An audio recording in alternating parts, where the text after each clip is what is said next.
સુધીના ચરિત્રો હું તમને સંભળાવું છું, સાંભળો. એમ કહી અને સુરત મુનિ ભગવાનનો મંગલાચરણ કરી અને કથાને આગળ વધારે છે અને કહે છે કે મારા ગુરુ સતાનંદ સ્વામીએ ભગવાનના ચરિત્રોથી સભર એવા સત્સંગી જીવન ગ્રંથની રચના કરી છે અને એ ગ્રંથ મને ભણાવ્યો અને આશીર્વાદ આપ્યા છે કે આ સત્સંગી જીવનની કથાને કોઈ શ્રદ્ધાથી ગાય, સાંભળે કે એનું સ્મરણ કરે તો એને ભગવાન સ્વામિનારાયણ પ્રત્યક્ષ દર્શન આપે છે. આમ જ્યારે વાત કરીને ત્યારે રાજા પ્રતાપસિંહે પ્રશ્ન કર્યો કે હે સ્વામી, એ સતાનંદ મુનિ કોણ હતા? એમનો જન્મ ક્યાં થયો? એ કોના પુત્ર હતા? એ ભગવાનને કેવી રીતે મળ્યા? એમણે આ સત્સંગી જીવન ગ્રંથની રચના ક્યાં અને ક્યારે કરી? એ સતાનંદ સ્વામીનો વૃત્તાંત તમે મને વિસ્તારથી સંભળાવો.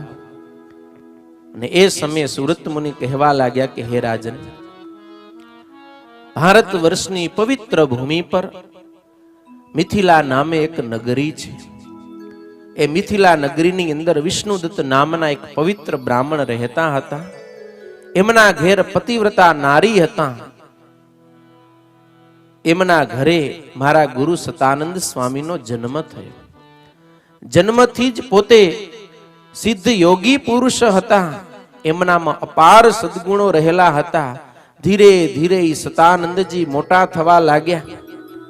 એમણે શ્રુતિ, સ્મૃતિ, પુરાણો, પંચરાત્ર ઇત્યાદિક સત્શાસ્ત્રોનું ખૂબ ઊંડાણપૂર્વક અધ્યયન કર્યું. નાનપણથી જ એમને ધર્મમાં અતિ દ્રઢતા હતી. ભક્તિ પરાયણ એમનું જીવન હતું. નિત્ય નિરંતર એ પોતે શાસ્ત્રોનું અધ્યયન કરતા રહેતા. એક વખત શ્રીમદ ભાગવતના પંચમ સ્કંદનું વાંચન કરી અને એના અર્થને વિચારતા હતા. ત્યારે એમાં વર્ણન આવ્યું કે ભારત વર્ષમાં ઉત્તર દિશામાં નગાધીરાજ હિમાલયની અંદર એક બદ્રિકાશ્રમ છે અને ત્યાં કને ભગવાન સ્વયં નરનારાયણ રૂપે તપ કરી રહ્યા છે. આવી જ્યારે કથા આવીને ત્યારે વિચાર કર્યો કે ભગવાનના પાદુર્ભાવની કથા આવી, પણ એ હજી તપ કરે છે. એ અવતાર કાર્ય પૂરું નથી થયું તો એ ભગવાન તો અત્યારે પણ ત્યાં કને પ્રગટ વિરાજમાન હોવા જ જોઈએ. આ ક્યારે ખબર પડી? જ્યારે અર્થને વિચાર્યો ત્યારે. એટલે ભાવ થયો કે હે નરનારાયણ દેવના હું પ્રગટ દર્શન કરું. આપણે માત્ર વાંચન કરી જાય પણ જો અર્થ ન વિચારીએ ને તો એનેથી જેવો લાભ મળવો જોઈએ એવો મળે નહીં. માટે જે કઈ શાસ્ત્રોનું આપણે વાંચન કરીએ, શ્રવણ કરીએ તો એના અર્થને વિચારીએ, મનન કરીએ, નિધિધ્યાસ કરીએ તો છેલ્લી બાકી સાક્ષાત્કાર થાય. માત્ર વાંચી જવાથી લાભ થતો નથી. તમે રસોડામાં ગમે એટલી સારી રસોઈ બનાવી હોય પણ ખાલી રસોઈ બનાવી લેવાથી પતી જાતો નથી. ખાવી પડે ને, ખાવી પડે, પચાવવી પડે, ત્યારે આપણને પોષણ મળે. એમ કથા વાંચીએ, સાંભળીએ પણ જો એના અર્થને આપણે ન વિચારીએ તો જેવો જોઈએ એવો લાભ મળે નહીં. અર્થને વિચાર્યો ત્યારે નરનારાયણ દેવના પ્રત્યક્ષ દર્શન કરવાની ઈચ્છા હતી. એક સંઘ બદ્રીનારાયણ જતો તો એની સાથે એ સતાનંદજી જોડાયા. ધીરે ધીરે યાત્રા કરતા કરતા એ આવ્યા છે બદ્રિકાશ્રમ, બદ્રીનારાયણને વિશે, જ્યાં કને ભગવાન નરનારાયણ દેવ અર્ચા સ્વરૂપે વિરાજમાન છે. ત્યાં ભગવાન નરનારાયણની સમીપે નિવાસ કરીને રહ્યા છે. જ્યારે તીર્થવાસીઓ પાછા વળ્યાને કીધું કે ચાલો, તો સતાનંદ વિપ્રએ ના પાડી કે બસ હવે તો મને અહીંયા ભગવાનની સમીપે જ રહેવું છે. તીર્થયાત્રાવાસી સંઘ પાછો વળ્યો. આ બાજુ સતાનંદ વિપ્ર અલ્પ આહાર કરી અને પોતે તપશ્ચર્યાનો પ્રારંભ કર્યો છે.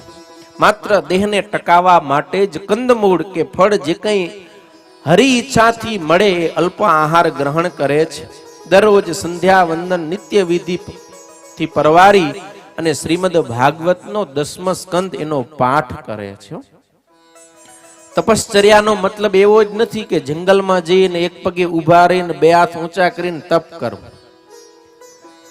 તમે શાસ્ત્ર અધ્યયન કરો છો, વાંચન કરો છો, એ પણ એક પ્રકારનું તપ છે, પણ કોઈ પણ એક વિધિની સાથે, નિયમની સાથે અનુષ્ઠાન છે, એ પણ બહુ મોટું તપ છે. શ્રીમદ ભાગવતના 10મ સ્કંદનો નિત્ય નિરંતર પાઠ કરે છે. ધીરે ધીરે કરતા 6 મહિના વ્યતીત થયા અને કાર્તિક સુધી એકાદશી એટલે કે પ્રબોધિની એકાદશી આવી. તે દિવસે ઉપવાસ કરી રાત્રે ભગવાનના ચરિત્રોનું ગુણગાન કરતા કરતા જાગરણ કર્યું અને એ એકાદશીની રાત્રિ વ્યતીત થતી ને બારસના બ્રાહ્મ મુહૂર્ત જ્યારે આવ્યો ને ત્યારે સ્વયં ભગવાન નરનારાયણ દેવ એ સતાનંદ વિપ્રની આગળ પ્રગટ થયા છે. અને ભગવાનના દર્શન થતાની સાથે સતાનંદ વિપ્રને અતિ આનંદ થયો. તત્કાળ પોતે ઊભા થઈ ભગવાનના ચરણોમાં સાષ્ટાંગ દંડવત પ્રણામ કરી ગદગદ કંઠે ભગવાનની સ્તુતિ કરતા કહેવા લાગ્યા છે કે હે પ્રભુ, આપના પ્રત્યક્ષ દર્શન થવાથી મારા મનના તમામ મનોરથ પૂર્ણ થયા છે.